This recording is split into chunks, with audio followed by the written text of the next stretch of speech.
Hello everyone, this is Santiago Vasquez. And I'm Martin Cervantes. And welcome to the DOTTE POD, where communication truly matters. truly matters. Does it? Does it? All the time, sir. Without communication, we will have conflict. We speak about this all the time. Haven't you learned from me? There is conflict going on right now in the world, and is there any communication? We hope there is communication. The problem is this, right? The deal is that sometimes we tend to misunderstand what people say, and that's because we don't try to go beyond truly hearing So what we're hearing things, we're not truly listening, digesting what we hear. Sir. We have to. Right? So we jump into conclusions. It's like sometimes we have spoken about this before. It's like Bruce Lee said in the movie Enter the Dragon. It's like a finger pointing it straight to the moon. And then the kid looks at the finger and he whacks the kid on top of the head. And he says, do not concentrate on the finger or you will miss all that heavenly glory. Wow. See? Wow. I did not say that. That was Bruce Lee. Well, you just did.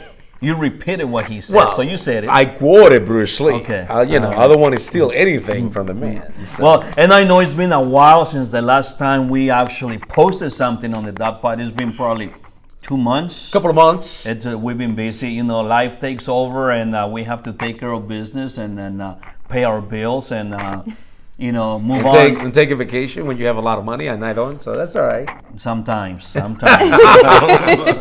See, that's what we say for 2 straight years in order for us to go on a vacation. Oh, there we go. And today is every person that we have on our podcast is a very special person. Yes. Simply because they are impacting our community in a very positive way. Mm-hmm. We don't look for negativity. No, we don't. Never. We look for the great things that are taking place in Wyandotte County. Mm-hmm. And that was the thing that we said since the beginning. We're going to focus on positive things and people making a difference. And we want to learn what's happening in Wyandotte County, and we want to know about people. Absolutely. What they do, what are they doing, who they are. How are they making our city, how are they making our community a better place to live? For years and years and years, Wyandotte County has been the punching bag of many people, including a punching bag for the people that reside within Wyandotte County. Yes. But it's a great place, though. It's a great place. And Mr. C. Today we have an amazing person.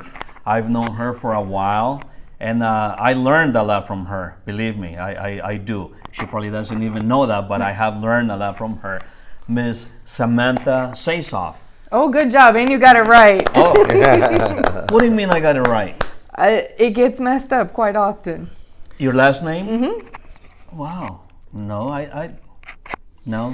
So, Samantha, normally when we start our podcast, we like to ask our special guests to tell us a little bit about their cultural background, who they are, where they grew up here within Wyandotte County. So just tell our community who you are.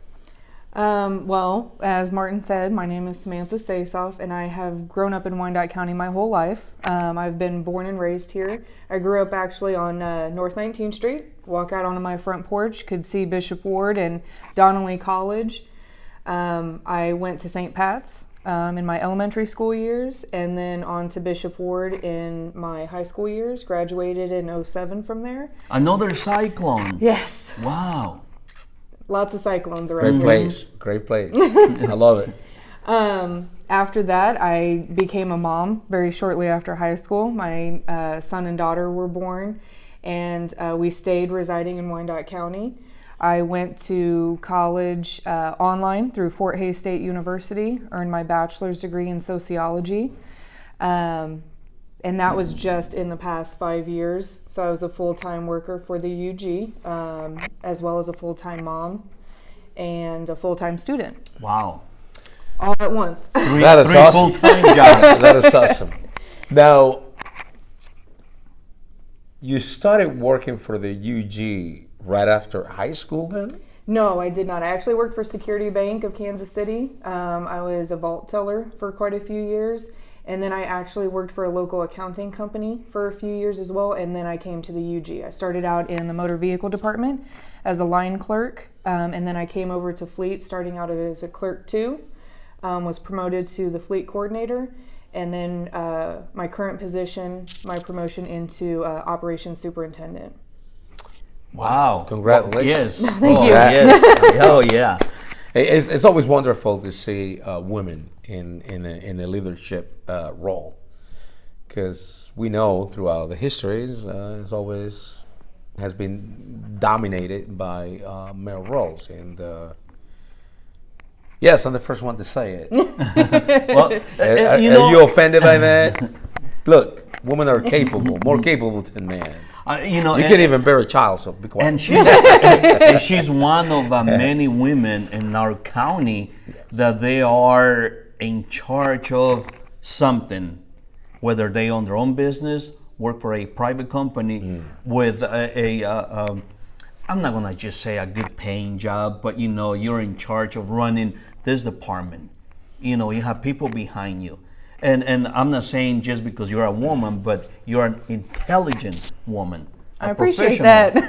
So yeah, I mean, come on, let's say how it is. That's true. true. Some of us men will not be able to take this job or to do the job that you are doing. So Well, and the only thing I will say in what you said, I don't like to say that I'm in charge of anybody or in charge of anything. I have a team, and they have me on their team.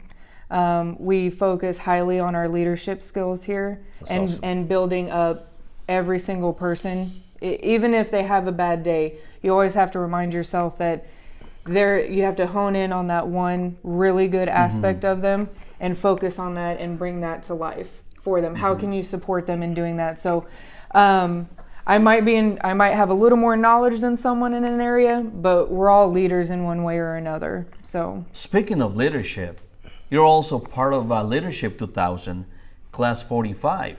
Class 35, 35. the best class. My bad. That's the best my mistake. class.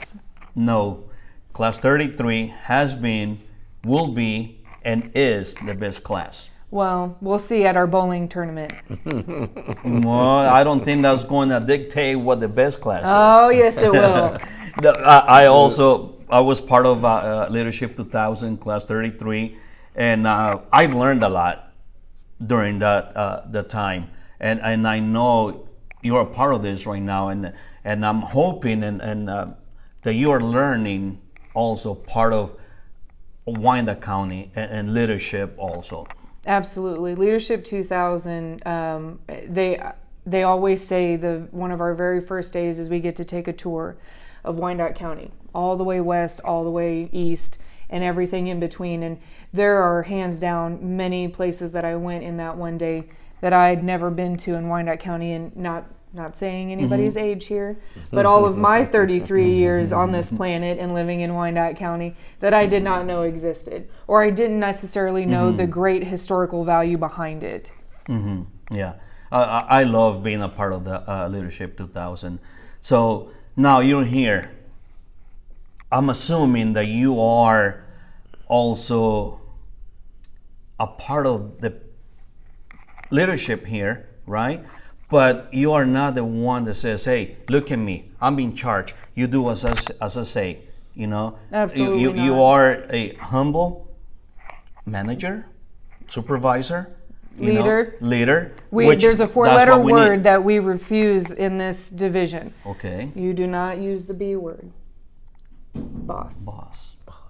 Wow.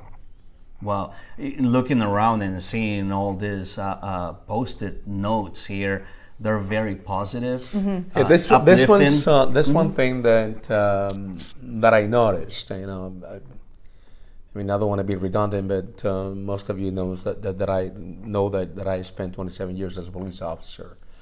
And one thing that I noticed that I'd never seen before, that you have all these amazing quotes in this room, in the hallways, inspirational quotes.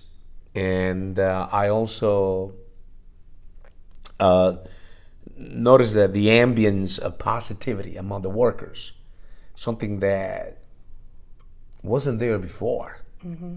At least during my time. Now everybody seems to be more cheerful and Good leaders bring that. yes. Good leaders bring that. That's a great quote, Mr. C. So as a superintendent for fleet services, can you tell us exactly what your duties are and responsibilities, so our community can learn more about this? So I think fleet services in general is just often overlooked, so to speak, because we are a public works division, but everyone in the community will see the streets department or water pollution control, maybe even solid waste, those types of departments. Fleet is, our customers are the other departments that work for UG, but we keep them capable of doing their jobs in the community. You can't go save people if your ambulance is broke down. You can't respond to a 911 call if your patrol vehicle's down. You can't go clean out a sewer if your sewer truck's down. You know, things of that nature. Or they can't plow snow if something's wrong with the plow truck. So a lot of what we do is making sure the departments that are seen by the community are able to stay out there and keep them running. But we do a lot of things in the background that people probably don't have a single clue that UG takes care of. One of the harder jobs that we take care of is making sure that the vehicles are also fueled. Our fueling is a huge part of what we do here in Fleet, as well as managing and taking care of any accidents that might happen. Outside of that, it's a lot of leadership and maintaining our people. If you don't take care of your people, they're not going to do their jobs well. So a lot of the past 2 or 3 years has been building up and creating a culture of change, making sure everyone is moving forward in the future, that they feel heard, that they have a voice, that we're staying positive, and that we're caring for one another. How hard has it been, if it has been difficult, for you to change that mentality, the culture here, the positive thinking, as we witness that, you know, how everybody's so uplifted and smiling and you know, happy to be working here. Was that hard for you to work on, or has been any other people involved? Was it challenging? You? Of course it was. You can't expect such a huge change to not come without a challenge. Like you said, you were an officer for 27 years. If you were told to jump and then expected to ask how high for 27 years of your life, and then the next day someone comes and tells you, oh, well, no, there's no jumping needed. We're going to work on this together to find a solution. You'd go, what? Yeah. What'd you just ask me, or what'd you just say to me? You know, it's an attitude, a culture, but also a very mental change you have to make. And a lot of it has to do with trust, because someone could have said something like that to them, 10 years ago, but then it backfired. So then they don't trust you. Yes. Well, they have to see the repetition of the change happen and be like, oh, okay, this is actually happening for real. So yeah. Wow. Now, one thing that we were given a tour of the place. I mean, there are so many vehicles and so many people working, and I don't think people realize the amount of work that you guys have to take care of inside this building. I mean, vehicles breaking down. We saw police cars being serviced, ambulance, buses, microbuses. We just saw a sheriff unit pulling in, large trucks. I mean, do you have enough people covering what you guys are doing? No. Our fleet is essentially somewhere around the 1,400 in total. We're talking everything from a riding lawnmower to a patrol vehicle and everything in between, heavy, light, motorcycles, all that stuff. So about 1,400, and we're currently staffed at, but this is including administration as well, at 25 people. Actual technicians that are turning wrenches is only at about, I'd say, 15 or 16 technicians. Wow. So you're, one could be on vacation, one could be out sick for a day, spring break just ended. So we only had one parts clerk all week last week, and now they're both here today. So you have to imagine 15 or 16 technicians turning wrenches that have to keep up with either, like Junior and Shane told you, 1,500 every mile. Every mileage the motorcycles. for motorcycles, and then 5,000 at standard on almost everything else. Keeping up with that schedule, and then you throw in, I just need a wiper blade. Yeah, because the police vehicles, they take a pounding. I mean, they're running 24/7, 24/7. They might rest for about 10 minutes during that period in which the officers are going to roll call. Yep. But during the winter time, those cars are still running out there, warming up. Yes. So, and I know for a fact that police units take a pounding, breaking down, Forgetting their keys in their car. forgetting their kids in their car, flat tires. No, I mean, how do you deal with all that when you know that you have to serve the community, and especially do you guys also work on the heavy trucks that are going out there plowing the snow? And Absolutely. I will never complain again. Now, you don't have enough staff. Are you guys hiring right now? And if you are, what are the steps to take if anybody wants to apply? So currently we cannot. There is a, I guess you could say, sort of like a reclassification happening throughout all of UG, ensuring that our tax dollars are being spent wisely and with the right positions. So if you go to the human resources page, you're going to find very little outside of the public safety sector that's open right now. There are a few water pollution control positions open, as well as for motor vehicle. Shameless plugs for the both of them.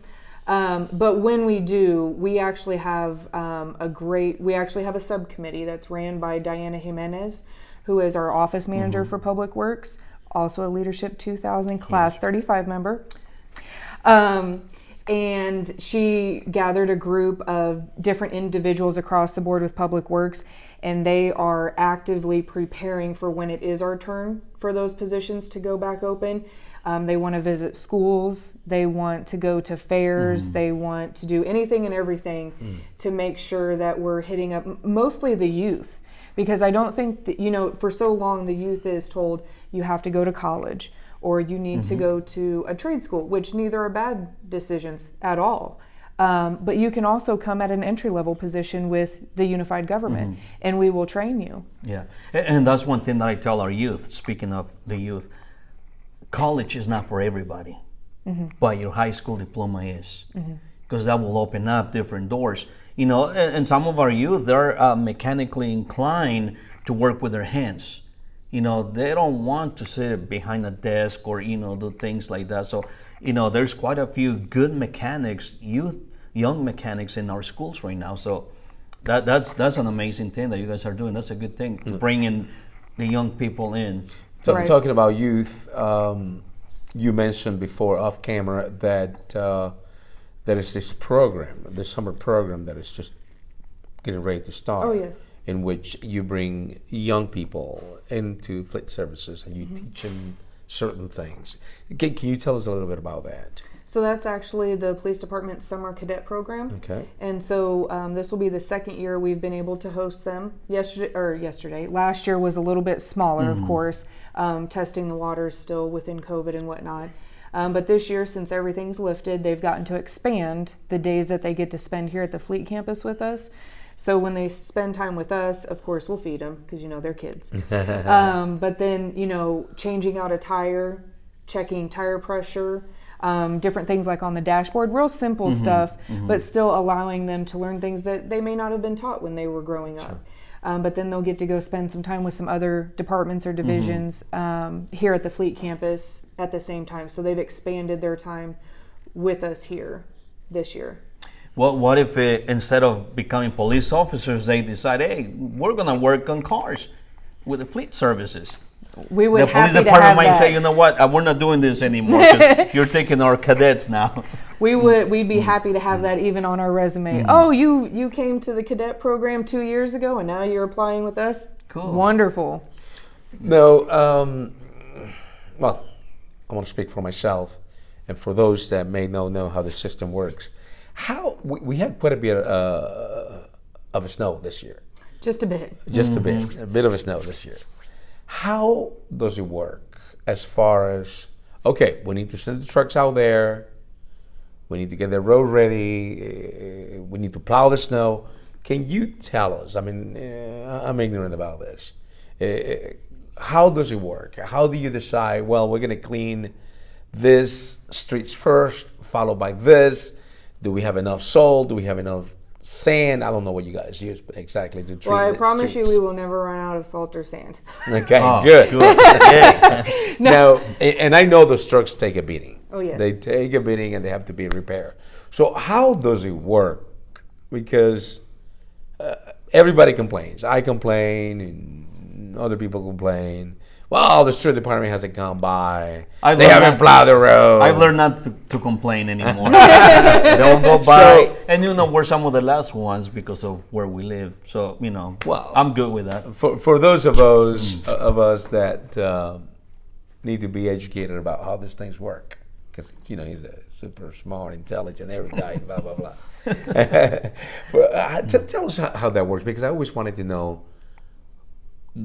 who makes a decision. Well, we're going to plow this road first, or do you prepare the road prior to plowing? Can you tell us a little bit about this? Well, I will say I hope I do the street department justice when I answer this question. But what I can tell you is it's a huge effort by several different divisions, because the street department is also down by several positions right now. So they're actually getting assistance from the water pollution control department as well as parks and recreation. Anyone with a CDL is allowed to go help and plow. Oh, okay. So that I think is great. The camaraderie is there, that they're allowed to jump ship, so to speak, and ask for help from other departments.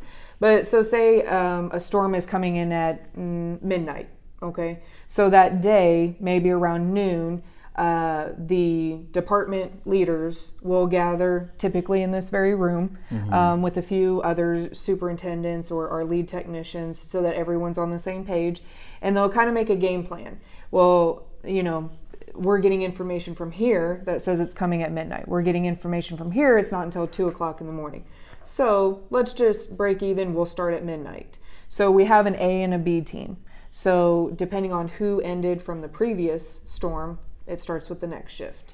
So A crew will come in at least for a 12-hour shift. They can voluntarily come in for 16. They're not required to, but they can if they want to.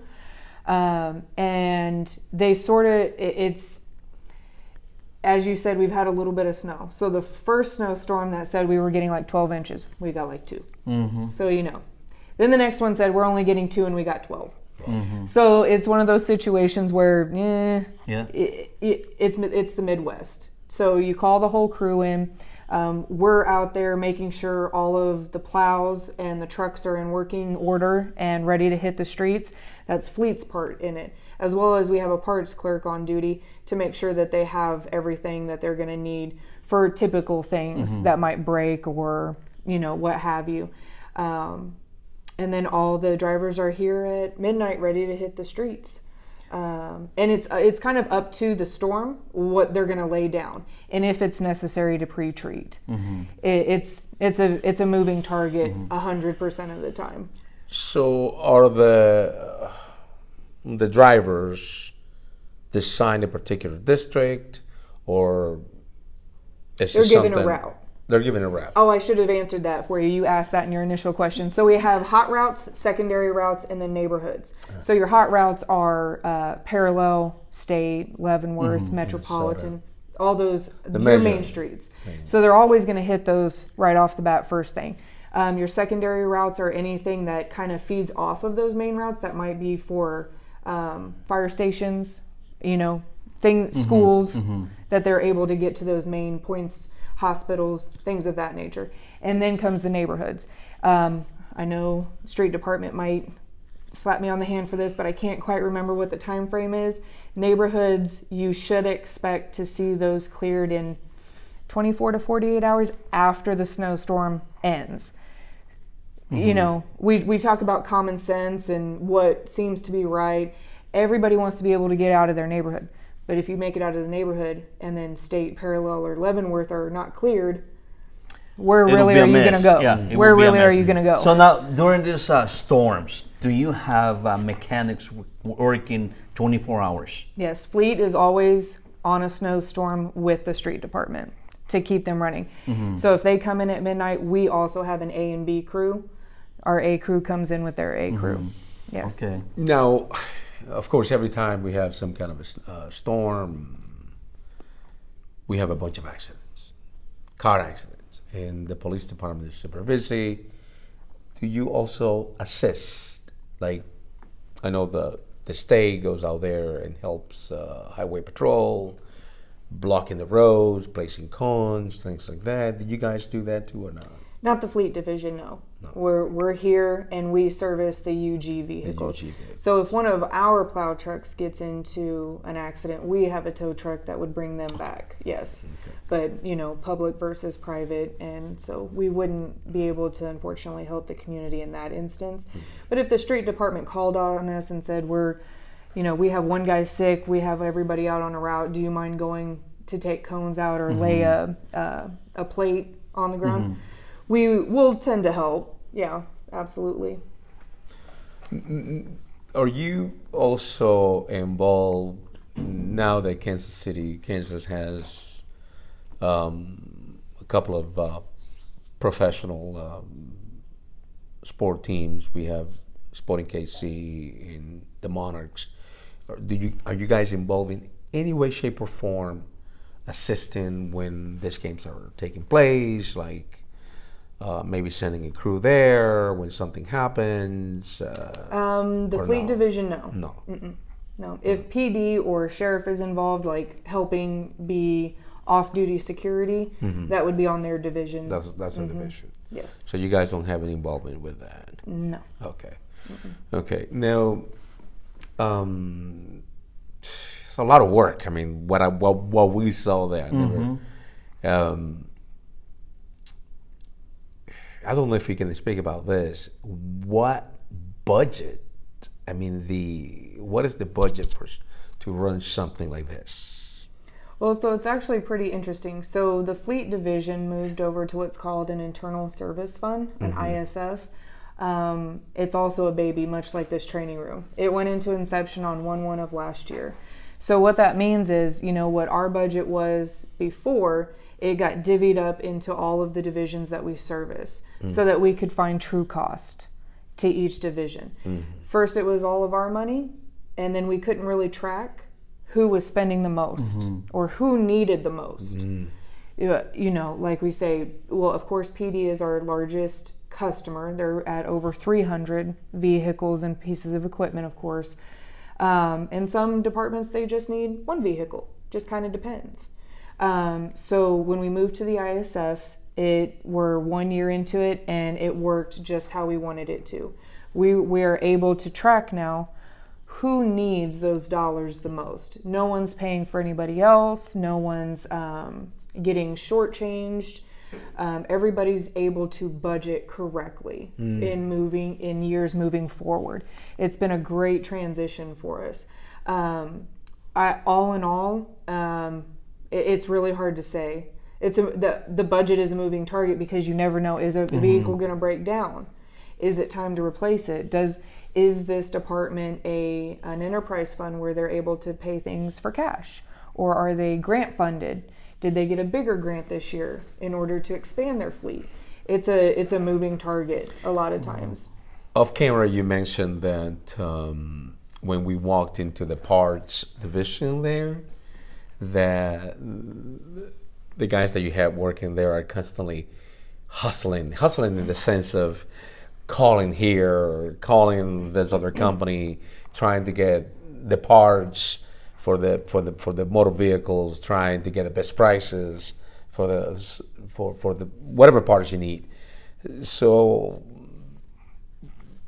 I'm learning that it's got this machine that you're running right here Yeah. has to be perfectly oiled, otherwise it's not going to work. Right. And so you're given a budget, but you also have to make sure that whatever part you're getting is within the budget. Correct? Am I wrong when I say that? Or? No, we always, our driving factor, like most every UG department, is we have to be good stewards of all of these tax dollars that we're in charge of. So our parts clerks, we have one veteran who's been here for countless numbers, and one who has only been with us for not even a year yet. Oh, wow. So you have veteran knowledge and what I call young blood ambition mixing, and it's a wonderful, like you said, machine, because it's phenomenal to see both of those at work together. So they want to make calls, send emails, do tons of research online, make sure that we're getting the best price possible for the safest and most logical part as well. Now, are these parts commonly being purchased from local companies or from all over the United States? It depends on what it is. Obviously, we try to stay local as much as possible because we want to keep our Wyandotte County businesses in business, especially quote unquote, knock on wood, coming off of this pandemic. So we want to support the community that we serve, obviously, hands down. But some things we just don't have a vendor for in Wyandotte County. So yeah. What has been the biggest challenge for you being in here in this department, in this building? That's a tough one, Martin. That's a good question. That's a good question, though. I mean, I know change is not easy, especially when you're trying to improve and implement different ideas and ways to improve. Sure. I don't think it's so much as a whole, it's for me internally. I have to make sure that I am emotionally sound for my team, which I think is very important in a leader. You can't just go off the deep end when one thing goes awry. Staying calm, cool, and collected. But it's also making sure that I'm living what I'm trying to teach others. I can't sit on my butt all day and not put forth any effort when I go and tell them to do that. I have to be willing to do the same job I'm asking them to do.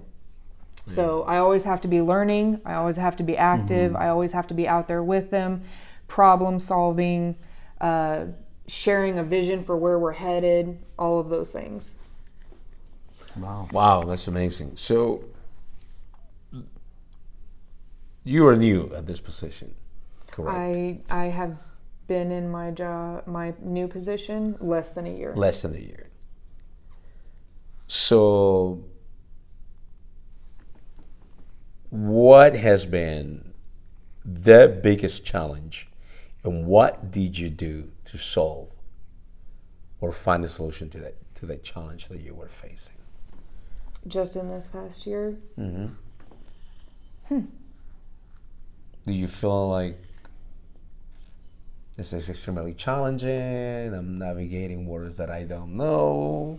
It's not so much that I think it's maintaining the work we've all put in. We have worked extremely hard in the past 2 or 3 years to change our culture, not just in fleet, but in public works as a whole.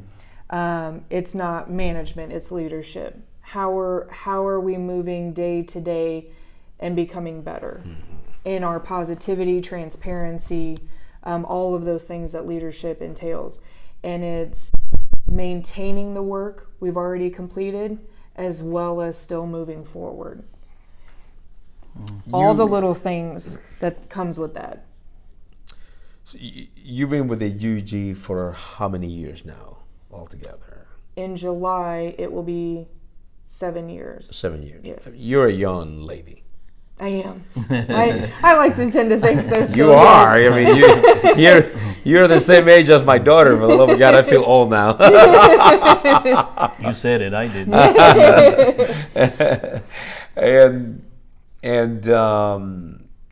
And I don't mind you asking me my age, by the way. It's okay. you're 21, right? Yeah, no, that's not going to sound right when I have a 14-year-old son, almost 14. Oh wow! So, where do you see yourself? I mean, you still have a long career within GOG.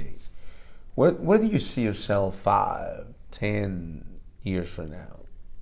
What is your plan? How are you going to make this place better than what it is right now?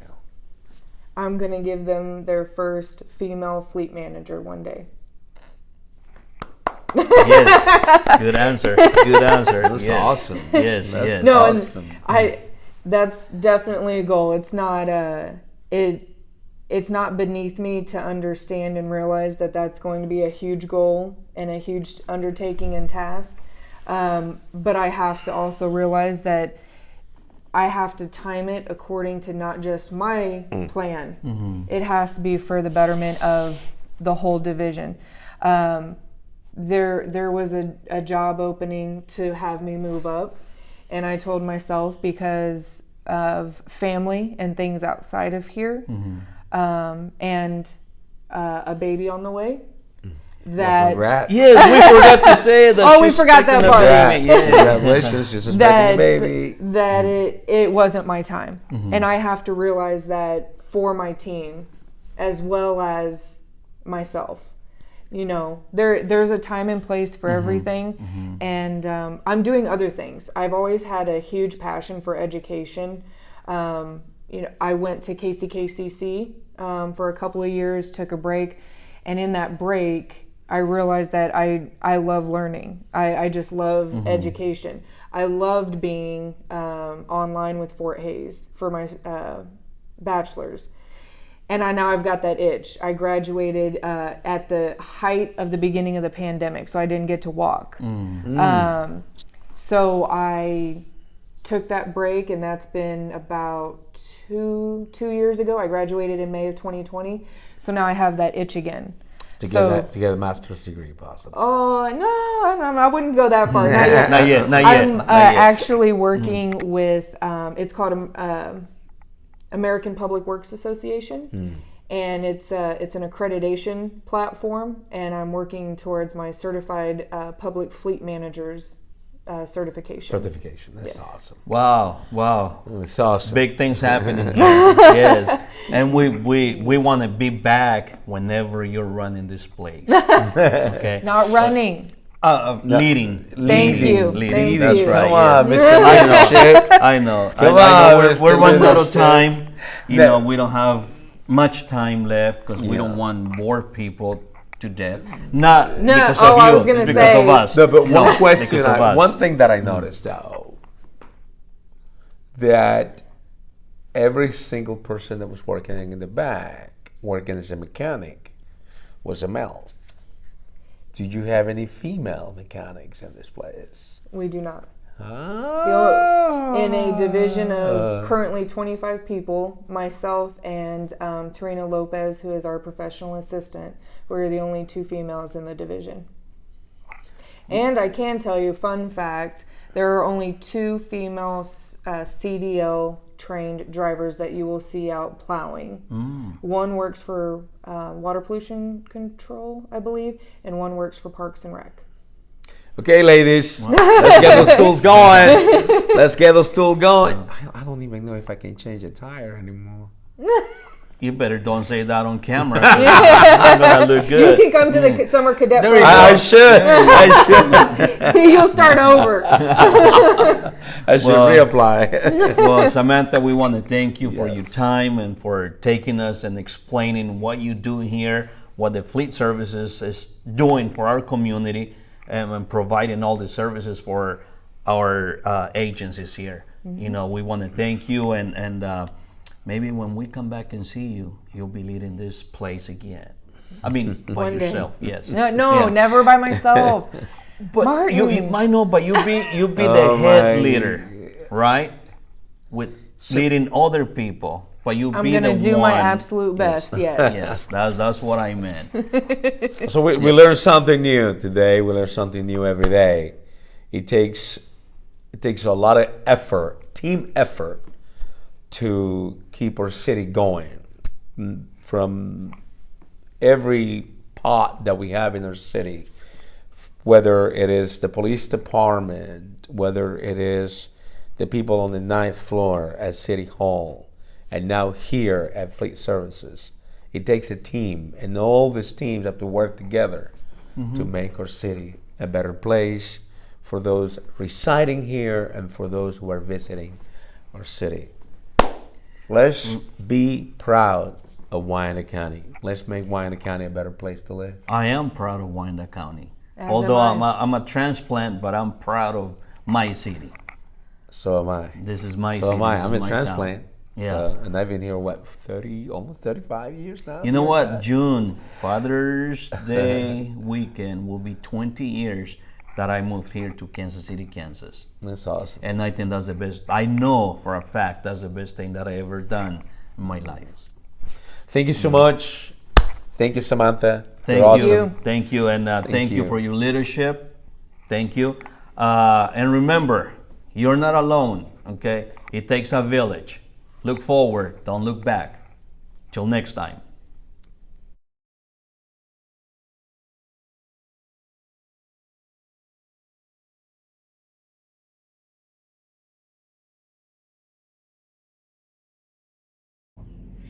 So Fleet Services is made up of about 5 different segments. We have the heavy side, the light side, our setup shop, our parts room, and then the administration. So I'll take you guys to the heavy side first.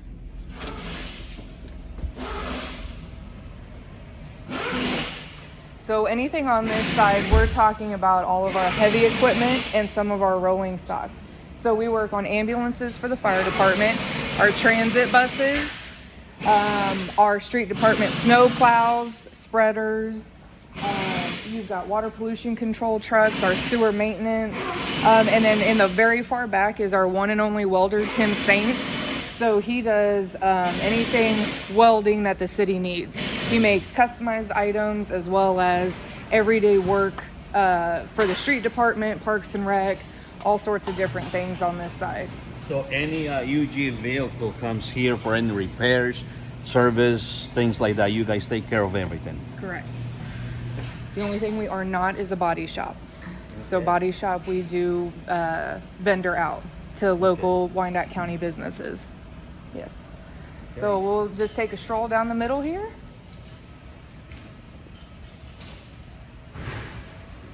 Got a transit bus up in the air right now. Sewer maintenance truck on this side. Nick is working on one of our sweepers.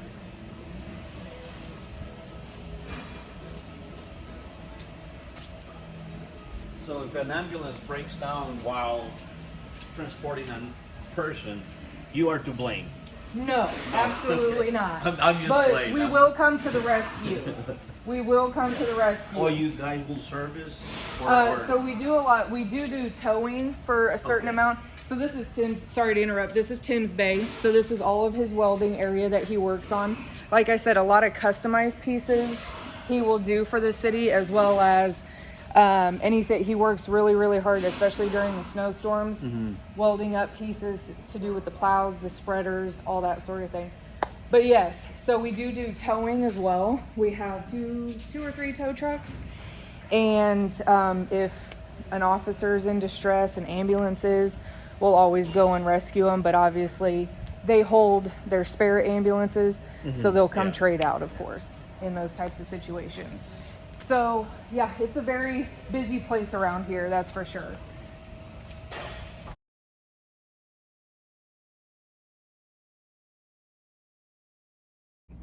So what we just walked into right now is our fleet parts room. We have two parts clerks, Conrad and Steve, and this is what we consider to be sort of like our money vaults. We keep all of the shelves stocked for our vehicles that we use most often, that we have a lot of. Non-stock items, we call in and order and they'll deliver, or like Conrad's gone right now, he will go and pick up. Being that it's our money vault, we watch this place like nobody's business around here, but this is where the guys work very, very hard to make sure that all of our technicians out in the shops can continue to do their work without any interruption. So you have anything from windshield wipers to transmission parts, engine parts, things like that? So we won't, for engines and transmissions, those are some bigger jobs. Those are non-stock, we'll get them. These guys, their biggest part of their job is doing research. They have to call all day long or research online, finding the best parts for the right price to make sure that we keep our tax dollars in order. You know, we're stewards of our tax dollars, all of us here. So we make sure that the parts are correct, obviously, safe, that they'll fit the vehicle, and that they're at a good price. Wow. Yes.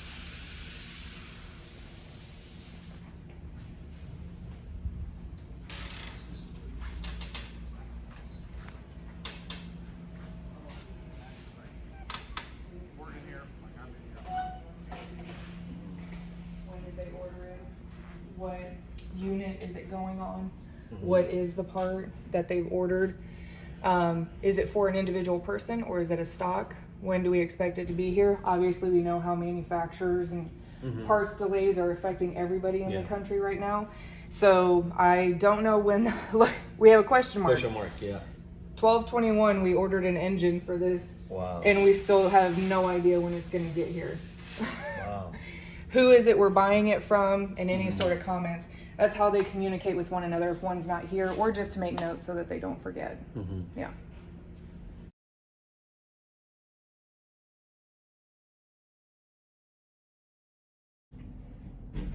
Okay, so now I'm going to show you guys our setup shop. This is where Danny Brown Jr. and Shane Mark work, and they're our most senior guys in all of Fleet.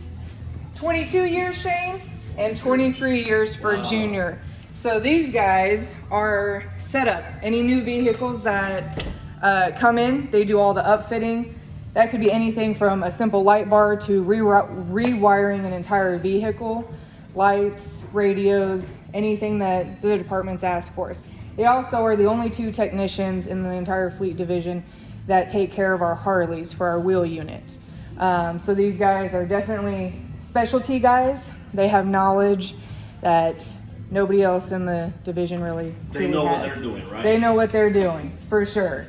So they've got two bays here. I'll just take you on this side. You guys don't happen to have a Harley in here by chance, do you? There's a bunch of them. Oh, there's a bunch of them. And then they have a second bay. So because the weather's getting nice, you're gonna see that the Harleys are in here for their service. Martin, will you hit that light for us? Are in here for their service to get them out on the streets here pretty soon. And these guys take care of everything when it comes to these Harleys, top to bottom, anything and everything. Wow. I've never been that close to a motorcycle top unit here. Wow. And since these are so specialized for the drivers, you will find that on most of them, their name and their badge number are decaled on the front of each of the bikes.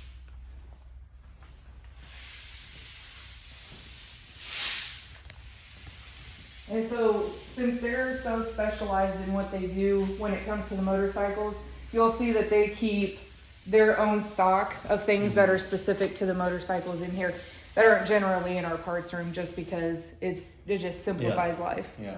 Mm-hmm. Quick question. Sure. Are these motorcycles rentals or owned by the police department? Owned by the police department. Yes. And for how long do you keep these motorcycles? The motorcycles, typically we rotate out about every 4 years.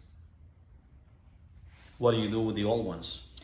Typically, it's a trade-in to Harley. Since they're so specialized, we'll trade them into Harley and then lower the price on the next round that come in. Oh, okay.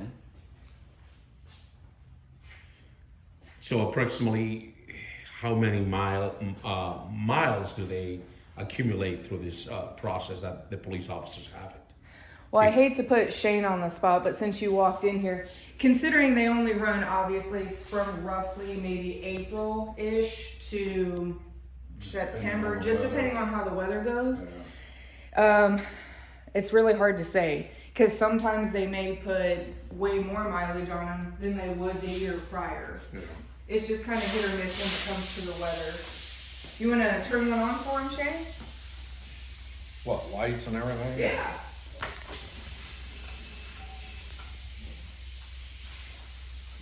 Right. Are those their batch numbers on the plates? They're their plate numbers. So even UG vehicles have to be registered. Mm-hmm. And so then they get city county plates put on the back of them.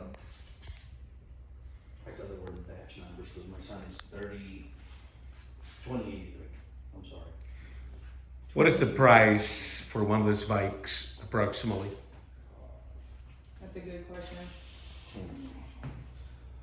All outfitted and everything? I'd hate to say. I'd hate to say too without actually looking it up. Yeah. I'm not entirely sure because I can pull a number, but once these guys, their labor and their time that goes into upfitting these definitely raises that number because it is a specialty type of knowledge and time frame that it takes to put one of these together. Now, do they have a different engine, different suspension? Same as Just if you go to the stuff. dealership and get an electric glide. Okay. That's what these are. But a lot of what these It's guys just a do, police package where you get the extra buttons for like the siren and the lights and everything like that. So do you have to be a certified mechanic through Harley Davidson? Danny my partner has went to school for working on them. I've just learned through the years through him, so.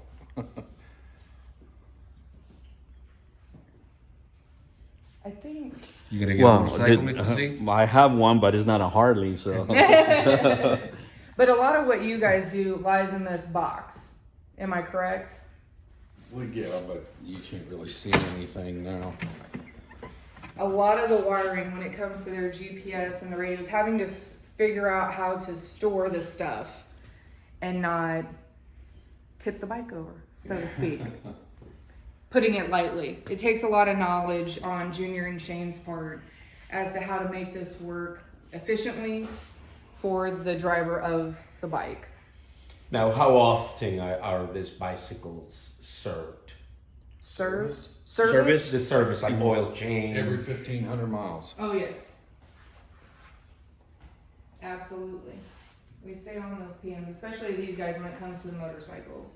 They're very, very diligent when it comes to these. Now, my understanding is that in order to be a motorcycle cop officer, the training is very tough. It's a very selective group of people that actually make it. Yeah, they have to go through training, and then after their training, then they take a test, going through the cones and everything else. And if you don't pass your test, then you don't become a wheel officer.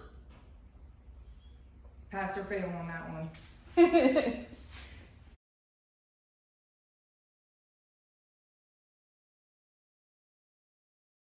Okay guys, so our last stop on this tour is going to be our light side. So these guys are busy 24/7. Not that the heavy side's not, but these guys take care of all of our police officers, patrol vehicles, sheriff, any light duty vehicles. Okay? Which is, we have the most of. Yes, indeed we do. Indeed we do. So on our light side, we're led by Eric Yeager, who's our lead technician sitting over there at the desk.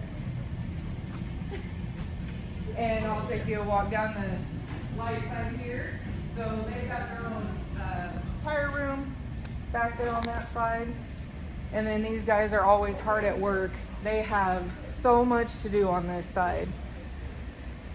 You've got everything on this side from Our patrol vehicles, like I said, we take care of 1-ton trucks on this side. These guys do a wide variety of everything. Got John Yes, John's working on a neighborhood resource. Charles here is working on water pollution control truck. And I don't know who's under the hood of this vehicle. What if I bring my car? Andrew is working on another NRC vehicle. And so these guys will also work on the smaller transit buses. So this is a micro transit one that they're working on the side here. Do you guys ever do any like community service for people like myself that don't have enough money to service my car? So what I will say is, as far as I know, all of these guys do work outside, helping family and friends. So Okay. yes. In other words, I'm trying. You a I'm stranger, trying. You need to pay. I'm trying. So these guys are very handy. They do this all the time, and they know a lot of this stuff like the back of their hand these days. And in terms of community service, I will tell you, I don't know if you qualify this as community service, but this is going to make our 2nd year in June that we will host the summer police cadet program. And they'll come here, and last year they spent a whole day with us, and we fed them. They learned how to change a tire, and all those little things that they may not have been taught growing up. And then now we're expanding that. They're going to be working with our street department crew for a day. I believe it's a 3-day event that they're actually going to be here at the Fleet campus. Oh, that's cool. So very nice. Yeah, they're going to be expanding that out for sure. And there you go. And now we have a sheriff's Durango in here. Just like that. Just like that.